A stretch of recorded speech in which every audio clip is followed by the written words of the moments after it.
Get to sharing also. I know y'all can hear my voice before we officially start.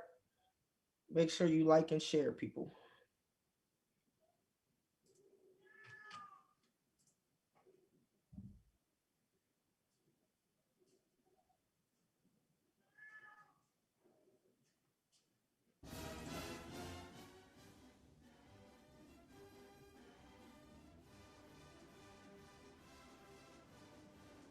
What? Hold on. Apparently, I'm temporarily locked out of Facebook. We are live. We are live on Facebook. Here we go. All right, what's up, man? Welcome back to the Buck and 2MC show, y'all's favorite place to be. Wednesday nights at 7 p.m. We appreciate you joining us to get all Lady Ball content, the good, the bad, the ugly, but most of the Lady Ball love. Maria, say what's up to the people. What's up to the people? So I sit here and share on social media. Yeah, share. I was a little bit late coming in because apparently I got locked out of Facebook. Beware, there are always a lot of hacks and stuff, and one of the 161 got hacked actually, and I tried to open up a link she sent. But anyway, Bobby, let them know who the show is brought to them by. Brought to you by our title sponsor, Orange Mountain Designs. Terry Holder at orangemountaindesigns.com carries all your Lady Vols gear, apparel, anything you want Lady Vols, they pretty much have it. And Blue Water Climate Control. Did you know, I don't know if you knew this or not, but 80% of Blue Water Climate Control's customers book online. It's easy to do at bluewaterclimatecontrol.com. Just click on and schedule your next appointment or call 865-299-2290. Awesome. Maria, you already know. Start us out. Let them know what we got coming to them. It's hard to believe, but it is the last week of the regular season. There are 2 games left in the regular season. Tomorrow night at Missouri, Sunday afternoon, host Auburn for Senior Day. The Lady Vols are clinging, and I do mean clinging, to 4th place in the SEC, and Missouri is now a must-win game to shore up that spot. You got to win that game, and it will not be an easy game. They just hung 90 points or 96 points on Florida. So we should point out the media, not me, I picked them 4th actually, but the media and the coaches picked Tennessee to finish 6th in the SEC. So Tennessee has exceeded expectations. Now you got to pin down that double bye. Right. With an 8:00 Eastern tip. And you know they're headed that way tonight or already there.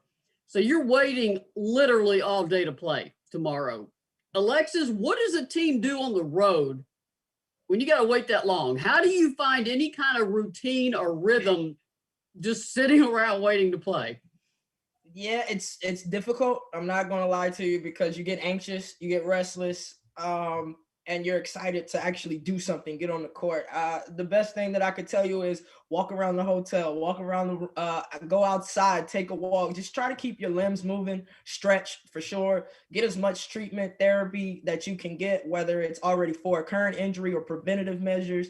And really just study film, talk to yourself. What do you expect from yourself? We spoke about holding each other accountable, holding ourselves accountable.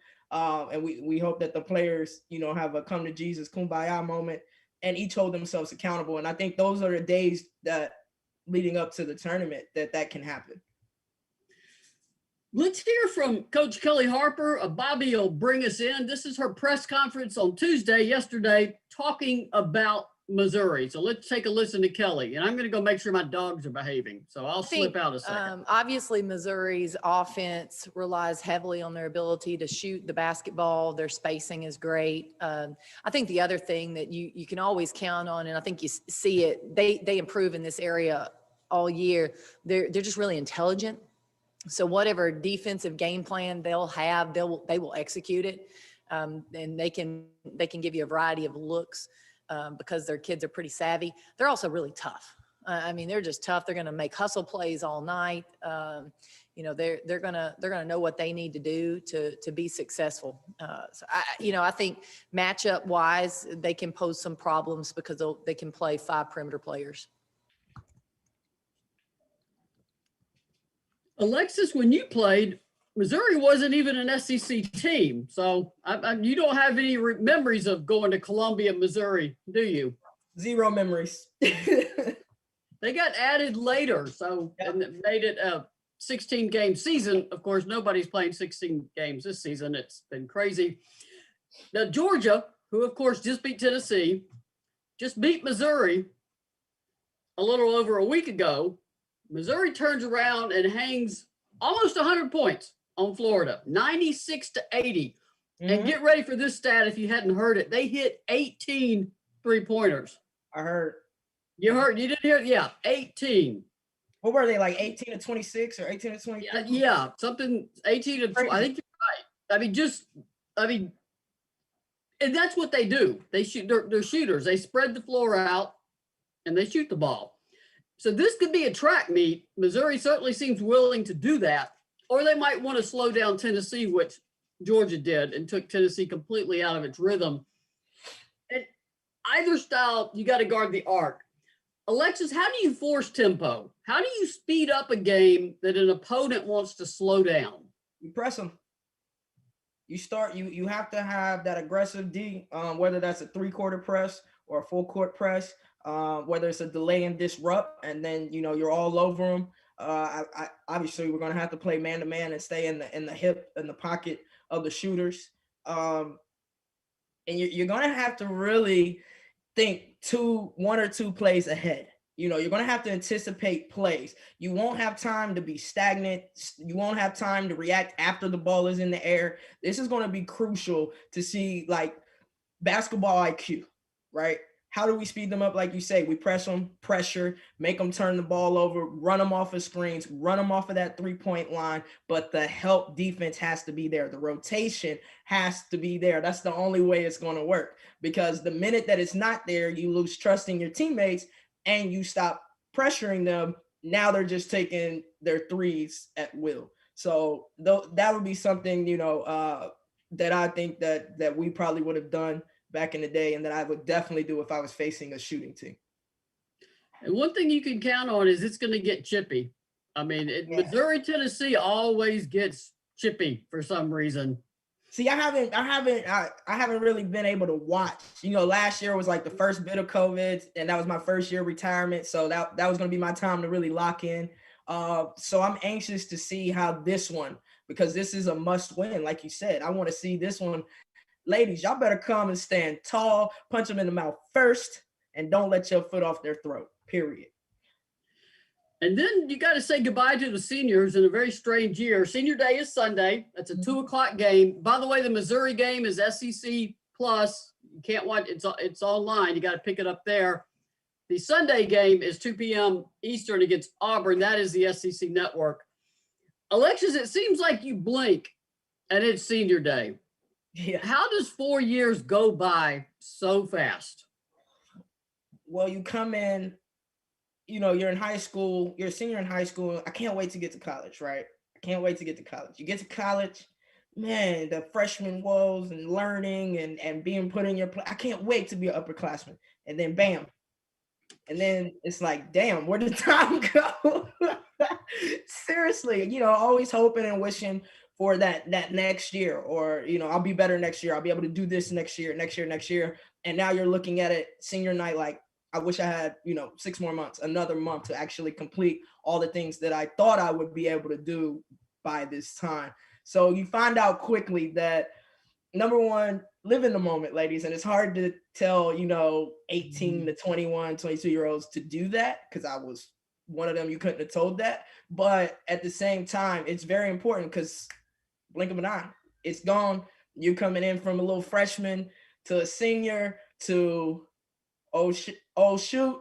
Sorry. I almost thought we were on the Collective Unfiltered. But you're coming in like, oh shoot, this is it. Like, this is it. I have to, if I didn't already leave my legacy and make an impact on this college game, the time is now or never. So basically, if you haven't already gotten your game and orders in line, got your affairs in order, got 2 games to do it. I think there's a song that you're going to miss this. You're going to want this back. I think that's a lyric from a song. And you're right. As a kid, I want to be an adult. I want to be on my own. I want to do this. And I'm telling all kids, it's overrated. This adulthood thing is overrated. Man, flat out, it stinks sometimes. College is a cocoon. And all of a sudden that you just come out of there and it's like, where did everybody go? Guess what? You're on your own now. Yep. Tennessee, of course, has 4 seniors: Renee Davis, Cassie Kushkitawa, Jaden McCoy, and Kean Green. The NCAA, of course, as we talked about, everybody gets an extra year. We've already, if you want to, have 5 years in college, if you want just to have another season to play basketball, we've already talked about Renee and Cassie appear to be done. I mean, you never say never, but it would be a big surprise if either one of them was still in college at the end of this semester. The status of Jaden is not certain yet either. And Kelly said, we're going to talk about this when the season's over with everybody. But one we know is coming back is Kean Green. So let's, everybody knows she suffered a season-ending knee injury in December, could not play, had only played in 3 games. She transfers here, she gets 3 games of her Tennessee career. She doesn't want that. So let's hear from Kelly again, and Bobby will play it for us, of Kelly talking about Kean coming back. With COVID and with extra years, there's so many variables right now. And, we didn't want to make decisions about those type things until after the season is over, except for Kean is in a different position. We knew she wasn't going to have an opportunity to play again this year. So we've had those discussions. And as of right now, we're excited that she plans to come back next year for another year. Alexis, we only got to see her play 3 times, but I know you like Kean Green's game overall. What benefits do you see for Kean and for Tennessee by her coming back? I mean, I think it's obvious. You have a leader. You have what we'll call her ultimate senior. You have someone who is tenacious, who's aggressive, who's willing to sacrifice their body. And for the younger class and the juniors that will be seniors and whatnot, I think that's exactly what we're missing. That energy, that that Nikki Anasiki, I'm not putting up with no BS. Like, I don't care who you are type leadership and type attitude. And I really think she possesses that. And I think that she'll be comfortable fulfilling that role next year, which will be huge because that senior leadership helps tremendously when it comes to making a championship run. Bobby, I don't know if you can put that Twitter post up that I sent you, the link with Tamari Key retweeted me and said you love to see it. I don't know if that's capable of putting up that Twitter post by Tamari. If you can, throw it up there. But that's what she does. I mean, all of a sudden, Tennessee's a more experienced team, and Tamari Key has help in the paint. She can pair with Tamari Key inside, and Key's just a sophomore. Right. And I mean, what you said is every bit of that. And the 3 games that she played and in practice, everybody talked about how she gets the team together. She gets the tight huddles. She's calling the defense. She's talking on offense. She's lifting somebody up. Because if you look at her stats, people who just look at stats are going to say, why is that such a big deal? Right. I'm like, you got to have those glue players on the floor. Mm-hmm. Those ones who will work so hard. And that's exactly what Kean can do for this team. So, and you lose an experienced post in Kushkitawa. Cassie's gone probably. So it just helps everything. Bobby, you probably better tell them who brings this show to us for Alexis and I just keep talking. Brought to you by our title sponsor, Orange Mountain Designs. I was just going through their website. Logged on to their website, orangemountaindesigns.com. Want to save 10% off your order? Join our email list and get 10% off right away. So if you never ordered from Orange Mountain Designs before, or you got an extra email address, there you go. You get 10% off. Terry Holder, locally owned, been supporting Lady Vols for a long, long, long time. And nothing would help Lady Vols coverage, like helping Volunteer Roadshow, you do that by telling Terry over there at Orange Mountain Designs. You saw it with Alexis and Maria, and that's why I'm placing my order. So go support the Lady Vols. Thank you, Bobby. Obviously, Orange Mountain Designs will not be set up in Greenville, South Carolina. There's absolutely no safe way to do that. I don't even know if a bar would let you set up, and a bar is not the place anyone wants to be. And what about in the middle of the pandemic? What about a mobile truck, right? You just take it old school. We sell it out the back of the van. We keep them 6 feet apart. We as they come up, we got the little contactless payment, right? And hand sanitizer. Hey, Terry, listen, I won't charge you for that idea, man. Love you. What are we doing in the truck, man? Let's just do it out of the trunk of the car. Let's just let's do it, man. Listen, I'm there. It's about an hour and a half from where I'm at, so I'm there. Yeah, that's what is terrible about this year is you would have come and I would have been there. We could have done things with Terry, but the cost of what it would to get there, to lodging, to pay your employees, and the max you can have fans is 3,000, and that's everybody per game. Yeah, and you couldn't do like a viewing little party, anything like that. Like no, I haven't looked what the rules are in Greenville as far as their bars, what they're South open. Carolina's pretty open though. South Carolina's pretty open. That doesn't surprise me. They never really shut down. That frustrated us in North Carolina because our neighbor state is just over here operating per usual. Oh yeah. We've got plenty of that in Tennessee. Like I know. Well, and you saw it this season with the number of COVID cases. Yep. I mean, Tennessee got shut down twice. Where are they? They're in the state of Tennessee. Vanderbilt just shut down everything. Yep. Where are they? They're in the state of Tennessee. Kentucky, bless their hearts, have not missed anything. They're just jamming whatever they're doing up there. I know, right? But it is absolutely the luck of the draw. And before we go into our wrap-up segment, I want to reemphasize again, I was having an interesting discussion earlier this week with some reps from the Big 12, the Big East, and these are pretty people high up the food chain in those organizations, and they watch as much basketball as we do. And they all said these kids, they have like 1,000-yard stare. These kids looked exhausted on the court. I mean, they just look almost in a trance sometimes. I think they are so worn out mentally from playing in a pandemic that it is why you're seeing so many uneven games and people are like, why are they playing so sloppy or why don't they look good? They're tired.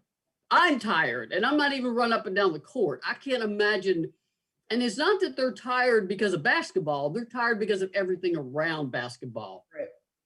And I just, Alexis, you've said it before. I mean, how do you do this? How are these kids playing in a pandemic? Man, I know it's a lot of prayer. It has to be. A lot of talking to family, close friends. It's hard. You're practicing 1 minute, you're going hard in the gym, and then the next minute you can't be in the gym for 7 days, 8 days, 10 days.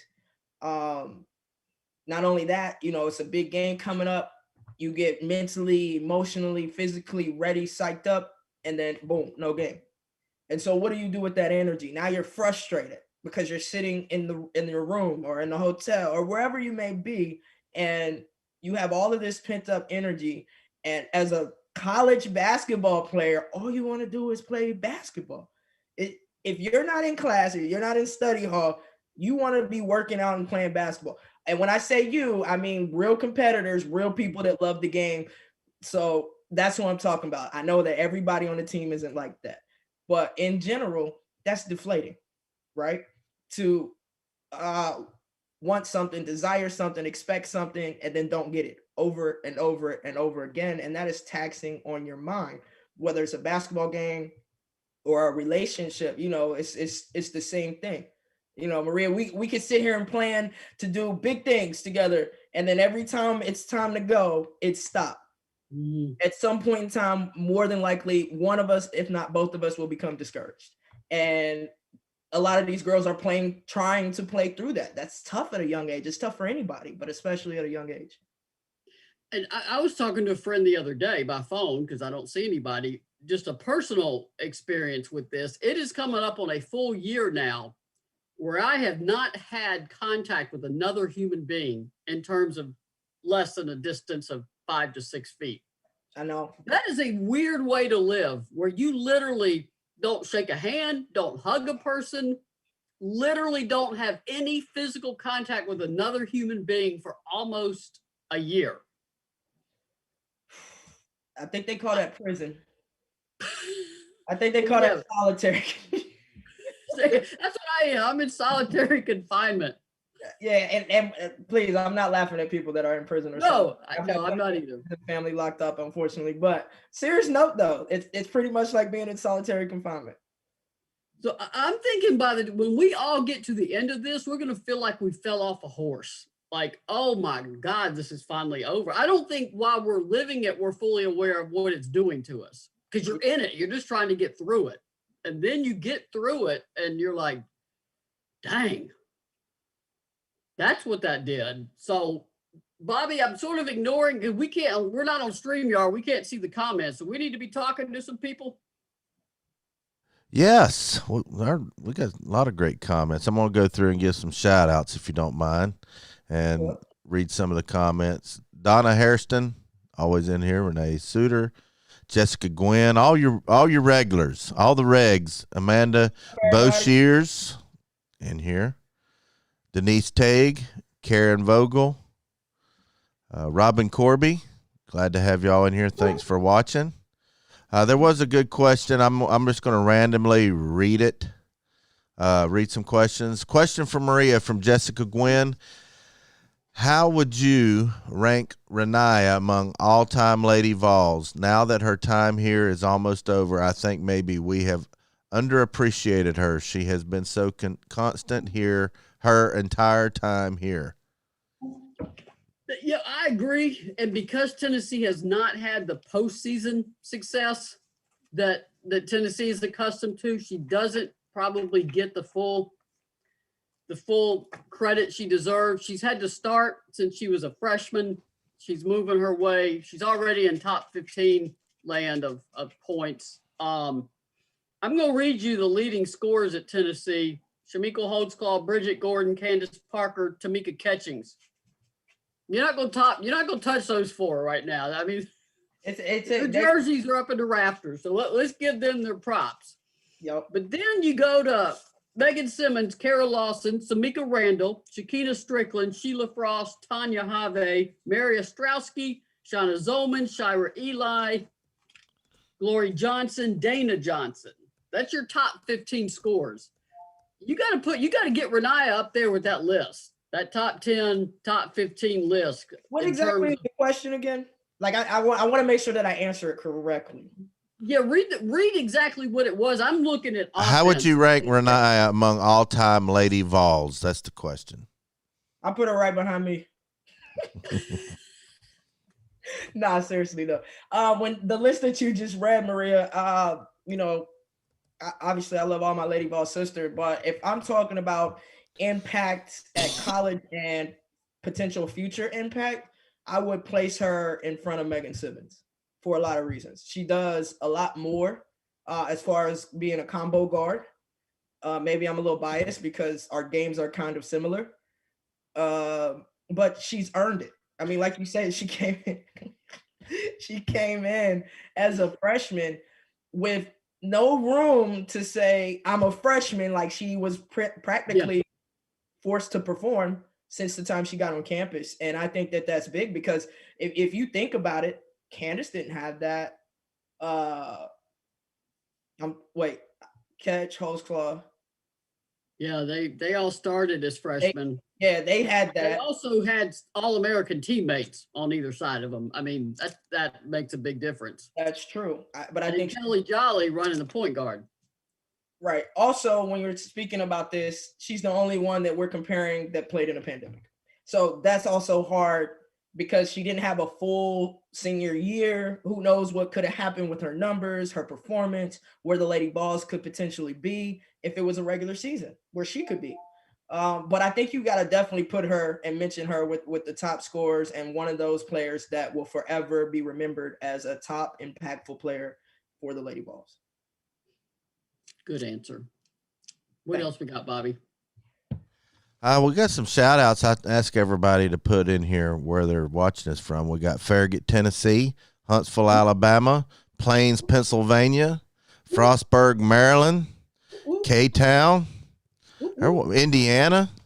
Man, they're watching from all over. Robin Corby says, the cat loves you, Maria. What did your dogs chew up Sunday? They was wild. They took a cat bed I've had for a while and just shredded it. And I mean, every so often they just sneak away and go get a cat bed they know they're not supposed to have and just rip it to shreds. So you know what? I think they might be beefing. Like when you're not around, the cat and dog be beefing, and the dog's like, "I'm going to show you."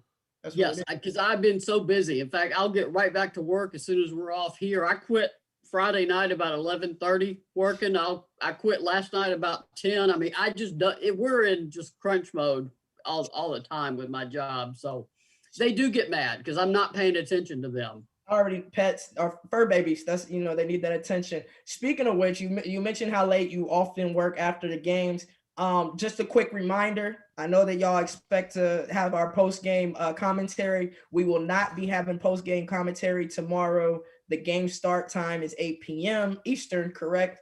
And that means we would not be able to do our show until 11 p.m. But please go to volunteerroadshow.com. Put in your questions and your comments so that Maria and I can answer them along with the next post-game on Sunday night after senior night. Yeah, that one will be 5 p.m. Sunday. That's a lot more reasonable time for everybody, I would imagine. I won't be here, guys. I'm so sorry. Epcot with the family at Disney. Bobby, you're gonna have to pinch hit for me. I'm here. All right, it'll be Bobby and Maria. Renita McLean from Pensacola, Florida, and more, Michigan City, Indiana. That's up northern part of the state. Richmond, Virginia, Beth Edwards. Amanda Boshiers from Alexandria, Virginia, and Terry Smith, Rogers, Arkansas. We had one question here just a minute ago, and why I'm looking for that. Don't forget, on our post-game shows, we're going to add a little bit of a twist to this. Mm-hmm. We're going to have a call-in show. Maybe take 2 or 3 good callers, and we're going to have you be on the air with us and help us out. And Robin Corby. And when did y'all want to start the call-in show before I read Robin's comment? What, for March Madness and the tournament?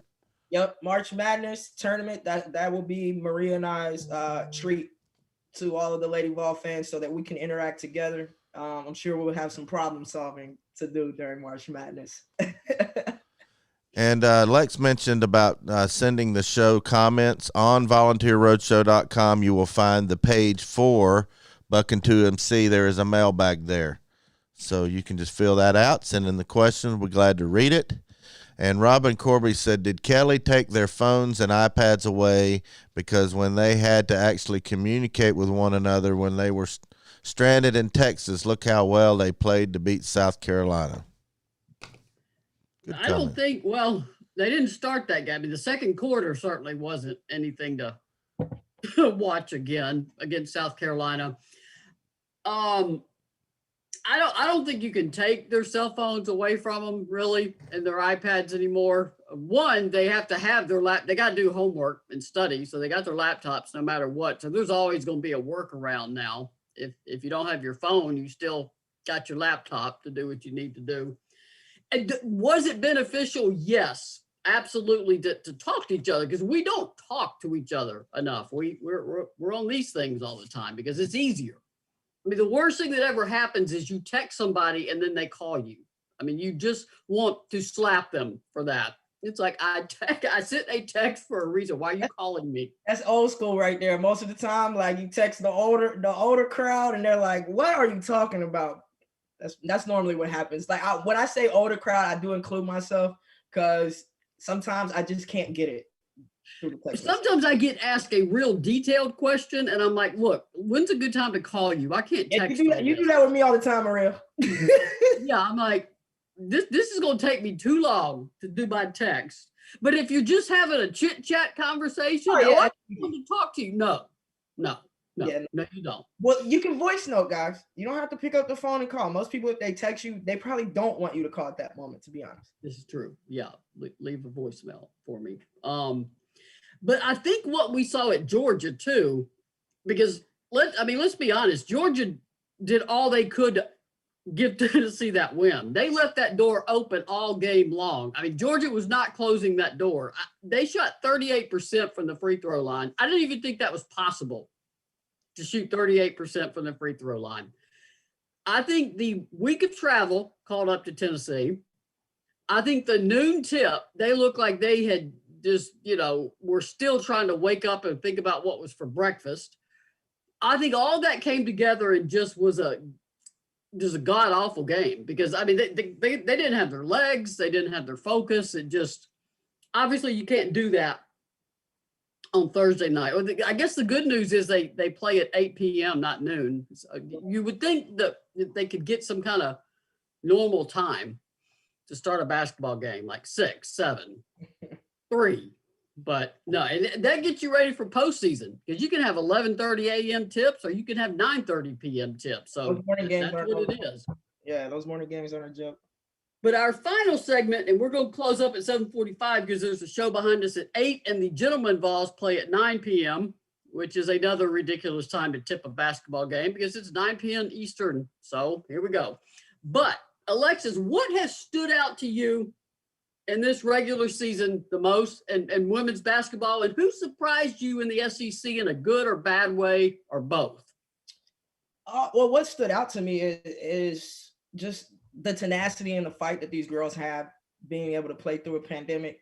Like you say, it hasn't always been pretty basketball for a lot of teams. And when we're specifically speaking on the SEC, I mean, you expect South Carolina to play the way that they play, to be a top 1 or 2 team always, especially for the past few years. I'm pleasantly surprised at our Lady Vols because it could have went either way. We could have folded. It's a pandemic. We're dealing with this. We have injuries. We have that. And the girls could have shut down. And we did it. And now we're sitting here, even though we're hanging on by a thread, right? We are still sitting in a pretty good position, in a better position than most of the previous years. Also, LSU, where are they sitting at right now? I think they're 6 and 7. They're like 7th or 8th in the league, but I mean, none of their losses are bad losses. They're not at all, like LSU, and maybe I'm biased to Fargus, Caldwell, but I just expect them to come with it and finish a little higher. I watched a few of their games, didn't get to watch a lot of the LSU games because whenever I'm not in the gym with my kids, I'm watching Lady Vol basketball. But I would have to say that definitely in Missouri, I didn't know they could shoot like that. I didn't know they were putting up points like Golden State. LSU's the only team that beat Texas A&M in the league too. Yeah. And now South Carolina and Texas A&M still have to play. When is that, Sunday? That'll be Sunday. So that'll be an interesting game. For me, it's Georgia in a good way. The coaches picked Georgia to finish 9th in the league. I mean, that's low. And they are in 3rd place legitimately right now. I mean, they have 3rd place. They control that. But Georgia and Kentucky are playing on Thursday. So you've got Tennessee, Kentucky, and Georgia. They're going to finish 3, 4, and 5. Who's going to get that 3? Who's going to get that 4? And who's going to get that dreaded 5 where you got to play Thursday? That's all going to get decided here in the next 5 days. So that takes us back to Thursday. That's a must-win game. Yep. That's an understatement. Otherwise, you're wrapped up in tiebreakers. Georgia beat you twice. They win that tiebreaker. Tennessee split the series with Kentucky. Mm-hmm. I think the next thing they look at, I have to look it up, is what was your record against the top teams in the SEC? That favors Tennessee. They beat South Carolina. Right. But what you want to do is win. The Lady Vols control their own destiny. Barely. But they still control it. So, Lex, that'll bring us to our last question of the night, unless we have more questions on Bobby's end. I know you cannot relate to fighting for a 4 seed in the SEC. That you're just like, this is foreign territory for me. It is. But you do understand a must-win game. You Yeah. understand that. No one on this roster for Tennessee, not one single player, has ever started the SEC tournament on Friday. So you're not telling them to get back to something. You're telling them to experience something for the first time in their Tennessee career. If you were talking to that team before the Missouri game, what are you going to tell them? In a must-win situation, you cannot sit back and allow the team to dictate the tempo, to dictate your execution or lack thereof. You have to come with the intent on offense to force them to guard you. You have to come with the intent on defense to force them to do what you want them to do, whether it's cutting the floor ball out of the post, running them off the line, whatever it is. You have to be in control every single possession. If you take a possession off mentally, for example, balls rolling on the floor, instead of swatting at it, dive. I don't care if it's 1 or 2 people diving on the ground. You have to every single possession. All right. If not, ladies, you will be fighting an uphill battle because they know this is a must win for you and they don't want you to get this win. Nobody wants to see you get this win except Lady Vol fans, teammates, and staff members. That's it. So you're on an island on your own. You need to communicate. You need to find leadership. I don't care if you have to have joint effort. Figure the leadership part out. Lock down on defense. Let defense turn into your offense. If we can get some transition points, speed them up, cause turnovers, but take care of the ball on our side, we will be okay. Now, does that guarantee a 20-point win? Absolutely not. But does that put us in the driver's seat towards our own destiny? Absolutely. And I'd rather be in that position than being a co-pilot trying to tell somebody how to get there. And I know you weren't part of that series, but my dogs, God knows what they see. Missouri, Tennessee is, in terms of dislike, is sort of like Tennessee, Vanderbilt. It has elevated itself into that kind of series where these teams do not like each other. Mm-hmm. And it's going to be a physical game. When Missouri came into the SEC from the Big 12, they took a look around the landscape and said, we got to get tougher. We got to get more physical because that's how you play in the SEC.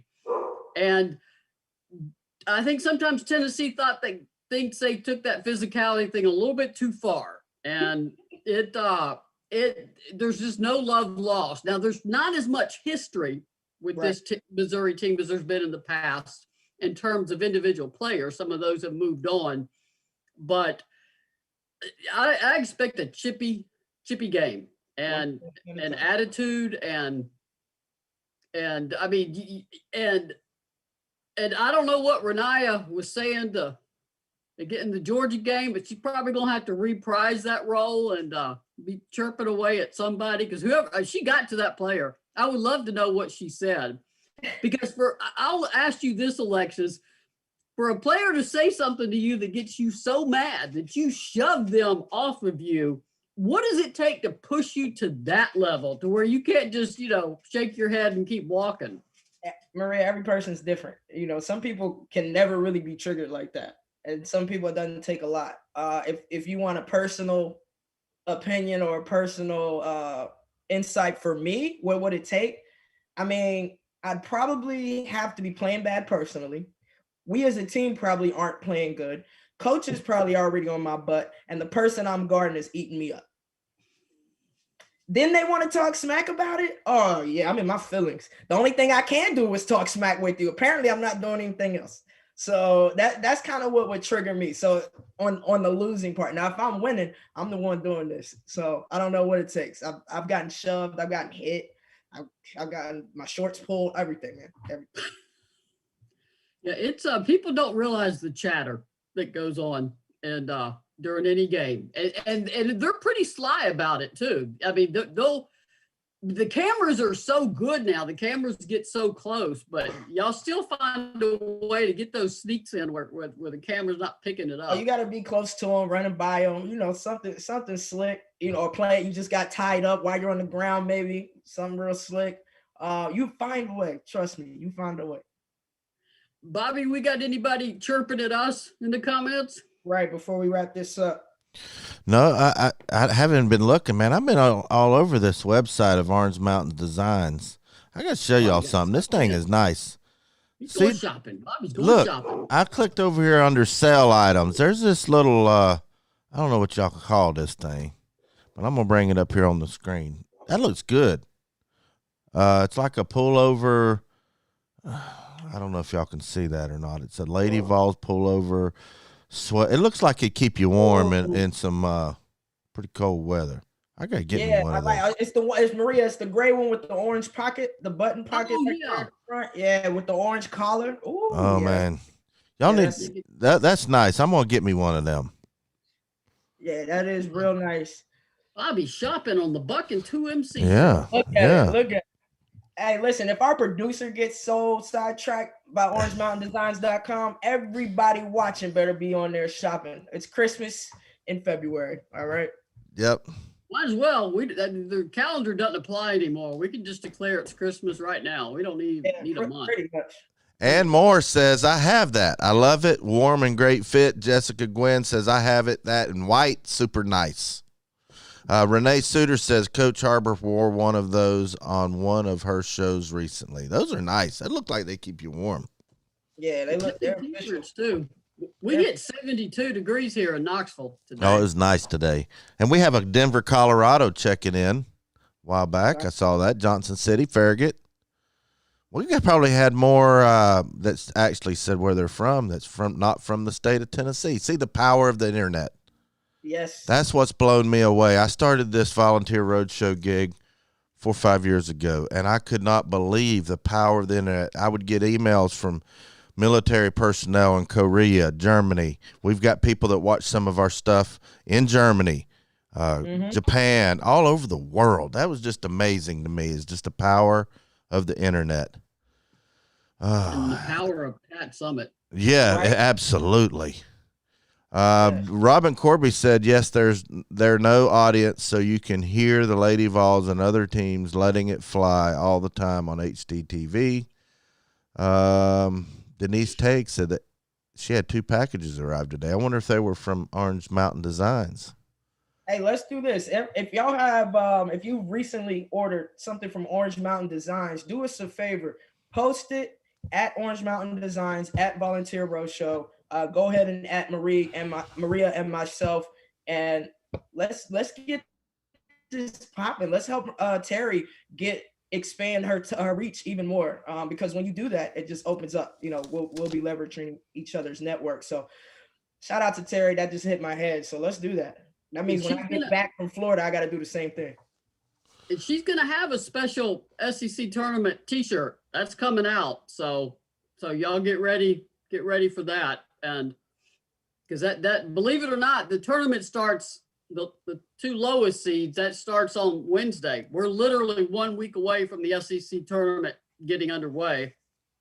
There won't be 2 games on Wednesday because there's no Vandy. So normally there would be a 4 teams. So that third team that's the third from the bottom will shift into the Thursday matchup that would have been the winner of the first. I've already gone over the brackets and figured it out after driving myself insane trying to figure out when this thing started. Maria, who do you have winning the SEC tournament? Oh, I go with Tennessee every year. I mean, Me too. That's just people like everybody knows I'm a Tar Heel. Who you got winning the national championship? North Carolina Tar Heels. I mean, I'm talking about the men in this case. I don't care if they don't. I cannot tell you. I cannot give you an answer that doesn't put the team I want to win it in the win column. That's the only way to put it. I'm more, I can look back impassively in the regular season and say, all right, like South Carolina, anybody would have picked them to win coming in here last week. But once we get to postseason and it's one and done, I'm just like, Tennessee's going to win. Yep. Tennessee all the way. Let's go, ladies. Now I know it's hard. That's a hard road. I mean, South Carolina, Texas A&M. But if you're Tennessee, you have to tell yourself, we stayed with everybody in the league. Those 4 games that they lost in the league were all winnable basketball games. And that's probably even more frustrating if you're a coach. Those were winnable games and you let them slip away. Yep. I mean, even as players, because guess what? You have to go back and watch those games in order to properly prepare for the SEC tournament. That was always hard. For me, that was always hard postseason to have to watch, like if you're playing a team again, whether it's SEC or NCAA tournament, and knowing you didn't play well, whether it was as a team or individually.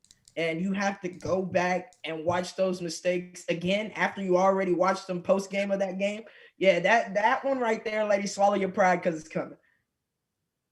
Yeah, how tough is that for a player, especially if they just loop it over and over again, where you're the one that's like making all the mistakes? I mean, what's that like in a film session? It's embarrassing. It's frustrating because obviously you're watching you at your worst or close to your worst. So you're like, I could do better. I'm not doing that anymore. Or I'll know better this time. And it's very easy to take it personal.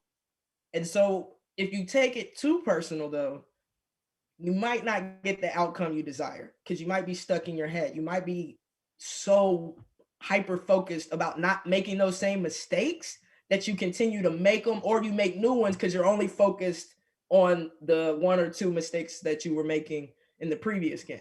So humble yourself. Number one, approach that film session with a ton of humility and put yourself in a coach's seat, which is hard to tell a current player, especially if you've never been injured or had to sit out and listen to the coaches and watch stuff. But put yourself as a coach for that film session, for that 20 minutes, 30 minutes, 1 hour. And if you were coaching and you're watching the team and yourself, who's the weakest link? How can we get them strong? Because you're only as good as your weakest player. So you just have to be humble and realize that this is a learning moment. This isn't a I told you so or you suck type moment. This is we know that you have more to give. Let's make sure you especially give more in these specific areas, as well as bring the rest of your game with you. Don't leave that at home. Good advice. The last thing I'll have and let Bobby take us out. Renaya Davis, we mentioned her before, is one of the finalists for the senior award. If y'all can vote for her, you can vote online. You'll see it on Twitter, Lady Vols Twitter, Positive Lady Vols. You can vote as many times a day as you want. At some point, they'll ask you to start putting up which one of these squares has motorcycles in it, and you have to do that every time. I've often said, we did this years ago for one other candidate. If you're a parent, you've got some kids misbehaving at home, and sometimes you make them write sentences or do chores, make them vote. Tell them they got to vote 200 times for Renaya Davis. Let's get They got to sit down and do it on their little smartphone or tablet. So that's just a little parenting tip for me. Way to keep your kid occupied. And you're not taking away their phone, so it's a win-win for them. So Bobby and Alexis, take us out of here. Until next time, you watch the Buck and 2MC show. We shall see you Sunday evening, 5 p.m. I personally won't be there, but Bobby Catfish and 2MC will be there holding it down. Until next time, we love y'all. We appreciate you, and go Lady Vols. Peace.